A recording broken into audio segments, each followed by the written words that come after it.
Hey YouTube, my name is Julius and welcome back to the channel. I hope you're staying safe. On my end, it's been raining for the last 2 days, but that doesn't stop me from talking about how to make money and securing my financial freedom. So are you looking for a yield? Because I believe stocks are your best bet for yield. Now that other income vehicles may be paying close to nothing. But where can you find dividends that are safe, consistent and growing? Don't stress yourself, because in this video we are going to look at 8 companies that will meet that criteria. So before I get into these stocks, make sure you hit the like button and subscribe to the channel. Now that you are done, let's begin the video.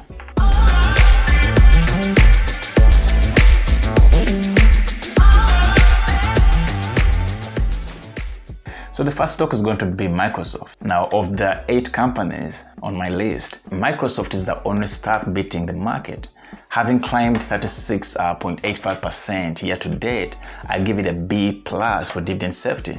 Now, while other large cap stocks have had to cut or suspend dividends this year, we are not seeing much risk of that with Microsoft. Its software business was already second to none before COVID-19, and remote work solutions like Microsoft Teams are in high demand than ever. I also give it a B+ for dividend growth, because not only does the company already have a 17-year of dividend growth under its belt, but its prospects for future growth are just as strong. As for dividend yield, Microsoft is about in line with the rest of the tech company or tech sector, paying just over 1% of its current value. Now, number 2 is AT&T. Where some see a business in trouble, I see great value in America's regional telecom giant, especially when you can potentially lock in a dividend yield of over 7%.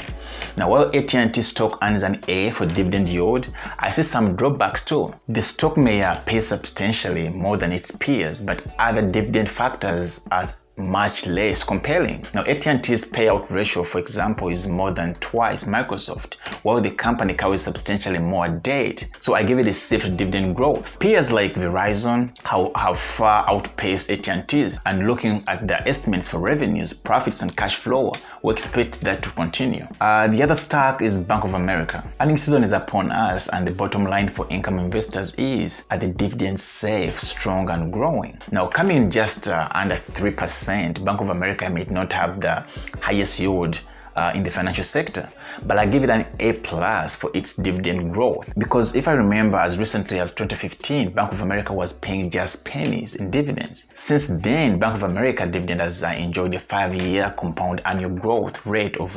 40.63%. Unlike Wells Fargo, Bank of America has not had no trouble paying dividends this year or any other year since 2009 financial crisis. And based on the company's fundamentals, including future estimates, Bank of America should be just as strong a dividend payer going forward. The other stock is Cisco Systems. Not every legacy tech company has been as strong a performer as Microsoft, but with a solid business and the cheap stocks, Cisco Systems is starting to get the attention of value investors. Now, how is the dividend looking?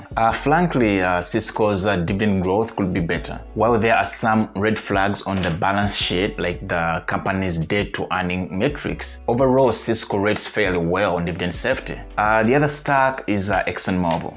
Now, this has been a challenging year for the oil sector, because it started off with the price war between Saudi Arabia and Russia, and then COVID-19 struck, now plunging oil futures into negative territory by mid-April. Demand has fallen so low that companies would have paid you to take this excess oil off their hands. As for ExxonMobil dividend, it may not be out of the woods yet. The fact is that Exxon's earnings turned negative in the second quarter, and they look likely to stay like that this quarter as well, resulting in a negative payout ratio. Now, other red flags include Exxon's debt load. Energy companies tend to get into debt while oil prices swing lower, and 2020 has certainly been no exception. Next is Johnson & Johnson. Now, while most of us associate the Johnson & Johnson brand with baby powder and shampoo, at least that's what I did, the company is also a major player in pharmaceuticals, an area that is attracting plenty of notice as companies scramble to develop, manufacture, and deliver COVID-19 vaccine by year end. As good as this has been for Johnson & Johnson stock, what about its dividend? Now, while the company has a good track record of consistent, strong yields, the same may not be true going forward. Specifically, its dividend growth looks mediocre even with its long history. Cash flow, for instance, could be a lot better.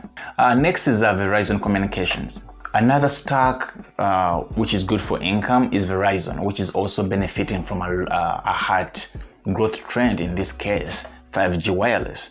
But as always, the bottom line is the dividend safe? Is the dividend strong and growing? Does the company have a history of prioritizing the dividend payout? Now for Verizon, the answer is yes and no. Verizon earns a top mark for dividend consistency, but the stock rate is a B- on the dividend growth. Now, having raised the annual payout just a few pennies for several years running, we also look at forward projections, and Verizon prospects have something to be desired. Now, dividend growth investors may find a better telecom plays elsewhere. Lastly is JP Morgan Chase. Now, JP Morgan may not be such a class dividend play, but it actually earns some of the highest dividend grades of the group. Warren Buffett may have trimmed his stake in JP Morgan this quarter, but other dividend lovers may think twice before doing so. Now, with its 3.6 yield, JP Morgan is about in line with its peers and twice the SP 500 average. Now, what's more, JP Morgan proves more than capable of growing its dividend, and with some of its largest cash reserve among the big banks, JP Morgan also gets an A for its dividend safety. Anyway, that was the 8 stocks that I want to talk to you about. You don't have to invest in them. Some of the stocks that I own on my list. And thanks again for watching another video.